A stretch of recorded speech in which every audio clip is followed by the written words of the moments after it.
Ketua PBNU persilahkan Kedubes Inggris kibar bendera LGBT. Gus Umar, astagfirullah Pak Yahya. Ketua Umum PBNU Kiai Yahya Khalil Stakuf, Gus Yahya beri komentar singkat soal penggibaran bendera pelangi yang sebagai simbol LGBT di Kedutaan Besar Kedubes Inggris di Jakarta. Kedubes Inggris menggibarkan bendera LGBT untuk memperingati Hari Anti-Homofobia pada 18 Mei 2022. Menurut Gus Yahya, hal tersebut bukanlah urusan organisasi PBNU. Kita tinggal di negara kesatuan Republik Indonesia. Sumber hukum kita bukan Al-Quran dan hadis, tapi kesepakatan Pancasila, Undang-Undang Dasar 45, kebinekaan. Ada kesepakatan kita untuk menerapkan suatu hukum, dan hukum ini mengambil aspirasi dari mayoritas, hampir dikatakan seluruh mayoritas. Saya tidak bercerita mayoritas Muslim, mayoritas Katolik menolak hubungan ini. Bisa dilihat dari pernyataan Bapak Franz Magnus Suseno bahwa Katolik pun menolak hubungan ini. Begitu juga dari agama. Saya kira agama-agama menolak hubungan ini. Oleh sebab itu, hukum menyerap aspirasi kalangan yang menolak tadi. Maka mengkristallah menjadi sebuah hukum. Hukum tidak berangkat dari nol. Hukum kesepakatan orang banyak. Sepakat orang Eropa bahwa ini baik. Apa salahnya toh? Mereka hidup dua orang, tidak mengganggu orang lain, semua senang. Setuju dengan ini baik? Baik bagi mereka. Tapi kita orang-orang yang beragama, ketuhanan yang Maha Esa, itu kesepakatan kita bersama. Dan setiap agama menyampaikan pesan bahwa hubungan ini tidak baik. Maka orang-orang yang sepakat mengatakan ini tidak baik, tidak baik, tidak baik, tidak baik, tidak baik, ini yang menjadi sandaran hukumnya. Nah, apakah orang Barat itu benar-benar liberal bebas? Buktinya kaum nudis tidak semuanya bebas di berbagai tempat. Ada kota-kota yang menolak nudis. Pernikahan sejenis tidak semua negara memperlakukannya. Artinya apa? Yang seliberal mereka pun tetap masih ada sekat-sekat. Masih ada yang menerima, tidak menerima. Masih ada boleh, tidak boleh. Kesepakatan. Masih ada etis atau tidak etis. Apalagi kita yang taat beragama, orang timur. Jadi yang mengatakan ini akan mendiskriminasi kaum minoritas, mendiskriminasi mereka yang mengalami, ini siapa? Yang menyuarakan ini siapa? Jangan-jangan ada lagi misi di balik ini. Dulu di dunia ini sepakat bahwa itu penyakit. Semua mengatakan itu penyakit. Lalu perlahan-perlahan dari barat muncul bahwa ini, mereka ingin meyakinkan bahwa ini suatu given, pemberian Tuhan. Bahwa kalau kamu diberikan menjadi laki-laki, kamu menjadi perempuan, maka ada pilihan yang ketiga. Ini muncul belakangan. Setelah gembar-gembornya lembaga-lembaga, kemudian pihak-pihak yang ingin meluluskan ini menjadi suatu kenyataan. Nah, sekarang kita lihat kenapa di suatu negara, kalau di negara itu ketat budaya, ketat ketimurannya, maka ini tidak tumbuh, tidak berkembang. Kita lihat Mesir atau Maroko, tempat saya tinggal, dibandingkan dengan Thailand. Kenapa begitu pesatnya? Itu menunjukkan bahwa dia tumbuh berkembang berdasarkan budaya setempat itu.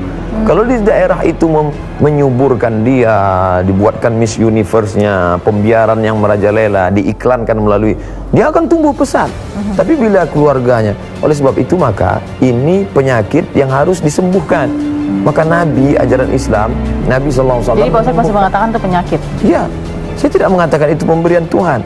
Dia bisa dirubah dengan ajaran. Maka mulailah kita tidak membunuh orangnya. Yang dimusuhi itu adalah perbuatannya. Maka dalam Islam bedakan antara sebelum, sedang, dan setelah.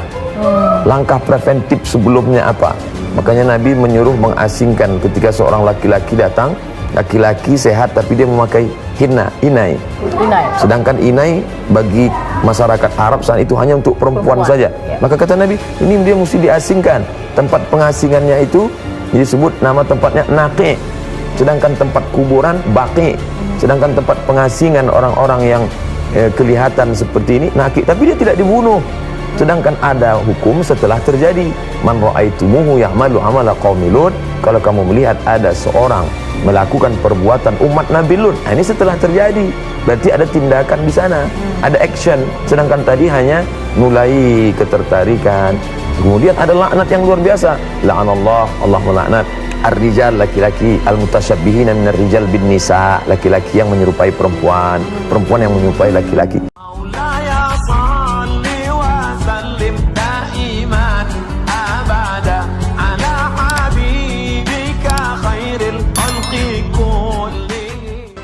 Ketua PBNU persilahkan kedubes Inggris kibar bendera LGBT. Gus Umar, astagfirullah Pak Yahya.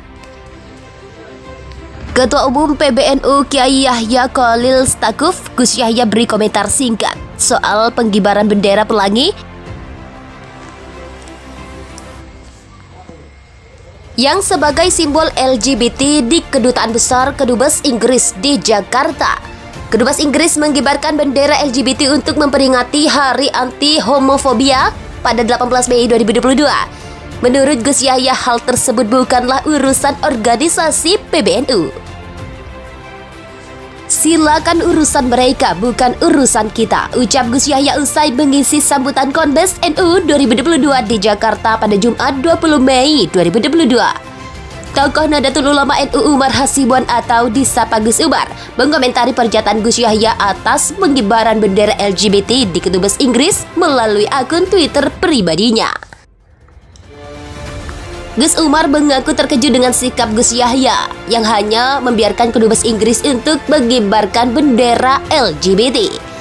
Astagfirullah Pak Yahya, ucap Gus Umar Hasibuan dikutip melalui @Umar Chelsea pada Minggu 22 Mei 2022. Gus Umar mempertanyakan jika semua kedubes yang ada di Indonesia mengibarkan bendera LGBT, apakah diperbolehkan oleh Gus Yahya?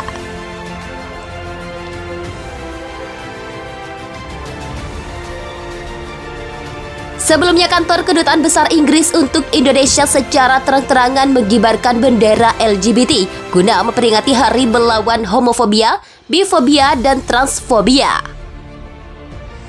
Selama ini Inggris telah mendukung aktivitas LGBT. Mereka menganggap bahwa LGBT adalah hak asasi mendasar.